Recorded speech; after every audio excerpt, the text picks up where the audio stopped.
Yun nga, naghanap kami ng cellphone ni Homing Pigeon kanina. Kaya late kaming mag-vlog. Sir Jun, ano binibreed mo pa? Ano mga sinusuksok mo ba na ring? Saka up pa yan. Up pa. May mga papisa pa siya dito. Ayan. May mga pabanded. Pabanded.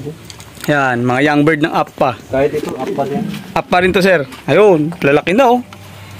Lalaking bulas oh. Makikita mo sa mga ano, sa mga anak pa lang. Ayun. Diba? Dito yung ano, Sir Jun, stackan.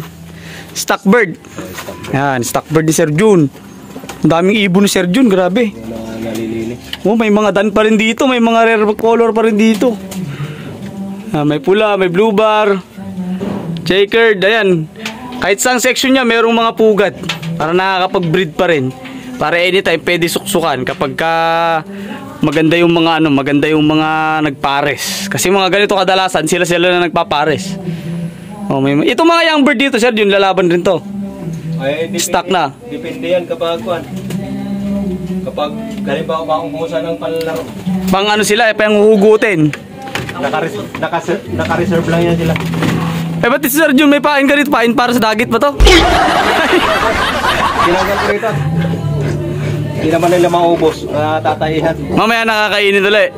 Akala ko pamain sa dagit eh. Eto, may ano, may babaon sa atin si Sir Jun. Unahin natin yung kay Sir Pepong. Ayan. Tapos ibanggitin mo si Raprap. Sabi mo, Raprap, kung natatandaan mo itong ibon na ito kamo, nahawakan mo na kamo ito. Shoutout kay Parel, di nakasama dito. So ito yung ano, para kay Sir Pepong, masili. Ayan. Super pearl ay yung mata, ang ganda. Ayan. Gagawing breeder ni Sir Peps, ipaparis niya sa may Alphonse na galing sa atin. Naka-sticker pa. Gandang ibon. Hen. Sakto yung kay Sir Peps Kak, di ba? Sa akin, Kak naman. Tapos eto ang susunod, atin na to lahat. Hoy. Bakit?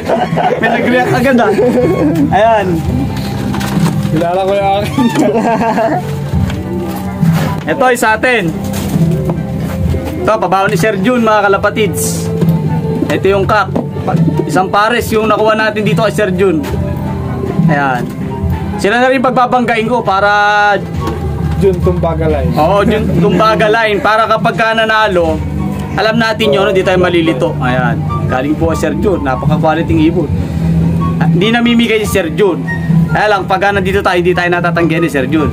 Makabait ni Sir Jun, nakakalapatid. Siyempre, hawak mo na eh. Ay, tapos yung isa natin. Oops. Sana isa. Ito ata. Ito. Ay, ito ba yung hawak mo kanina? Yan. Ito mga kalapatids, yung hen. Hen ba to, Sir Jun? Hen. Ito ipaparis natin doon. Ayan. Hindi ko na tatanungin yung bloodline. Kasi magaganda naman eh. Iba-bloodline ko na lang sila sa apelido ni Sir Jun, Tumbaga Line. Diba? Ang gandang ibon. Ang gaganda ng mga katawan, healthy. Ayan. Pulbos sa pulbos eh. Mumulbos pa, kaganda. Paliliguan lang natin sila, i-refresh uli.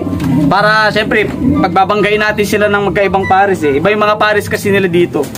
Para ma-refresh sila, makapag-adjust agad. Siyempre, di ba? I-recondition lang ng konti, mga kalapatid. Para dire-diretso yung pasok. Ngayon, ito naman yung kay ano. Ako na magpakilala, no? Ayan. Pakaibenta mo pa eh. Ito, pearl eye na pearl eye yung mata nito. Medyo lugon lang konti. Ayan. Ito naman yung para kay Kian. Kak, isang pares din natin nakuha niya. Kak, pares kak ba? Yan ba yung lilipat mo? Parehas kak. Ito pa yung isa. Kasi lilipat natin yung... Yan. Ito ba yan? Eh, akin to eh. Yan. Ay, yan. Ito. Nagigilid yan. Ito. Ito yung isa. Dandahanin mo. Ay. Sumasabit yung ulo. May sinyal po. Sinyalado nga eh. Sinyalado to ah. Ito naman yung isa. Ang ganda din no. Mabagsik. Oh. Yung dating may-ari, hindi yung bagong may-ari. Mabagsik sa chicks yung diba? bagong may-ari. Ang pakabait ni Sir Jun oh. Pagka natuwa pa nga siya habang nagbablog tayo, dadagdagan pa daw ni Sir Jun. Gumagano na lang ulo. Ang ganda mga ibon niya. Konting angas na ito. Ito nagagandahan ko to. Nagagandahan ko to, Sir Jun. Naunala ko ni Kian dito pero nagagandahan ko to. Magbebenta to kuya, napairam mo nito pag gano'n. Tiger yung icon yung mga. Ang ganda! Oh, Sergio na nag-recommend sa akin. ang gandang ibon. Kaganda ng mga ibon dito, mga kalapati. Unang-una na to, Dunbar. Minsan na lang ako makakita ng gantong ibon eh. Yung Dunbar. Kasi kadalasan lang ito lumalabas sa mga throwback. Kasi pagkakakwento rin ni Sergio, tama ba Sergio, parehas blue bar na magulang na ito? Parehas blue bar ang magulang, pero naglabas siya ng ganitong kulay. Diba? Kaya ala naman si Sergio dito nakabreed na ganitong kulay parehas para magpalabas po ng ganitong kulay, Dunbar. One of the rare color sa kalapate, itong Dunbar. Para siyang milky bar. Ang ibang tawag ng ibang pansier, milky bar. Sa mga kolektor, marami silang mga ganito. Ilang buwan lang din nakapasyal dito kay Sergio. Ang dami na niyang na-produce na ibon na magaganda.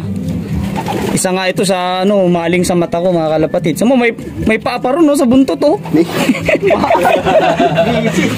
Hindi na tayo tatagal dito mga kalapatids. At gagayak din natin yung mga ikakarga nating ibon mamaya. Ayan si Kian magkakarga din, magpupuling bukas. Maraming salamat kay Sir Jun sa patanghalian. Oras ka kakarga kayo mamaya. Dito sa merienda namin, may parambutan pa si Sir Jun. Tapos yung ulam, ang sarap kanina, binagoongan. Ayan. Sa ibon, sa oras. Ayan. Maraming salamat kay Sir Jun Tumbaga. Dito sa Santo Tomas, Maria Aurora. Ayan. Dito natin tapusin yung video natin. Maraming salamat po sa panunod. Happy flying! Ingat mga kalapatids! Amen.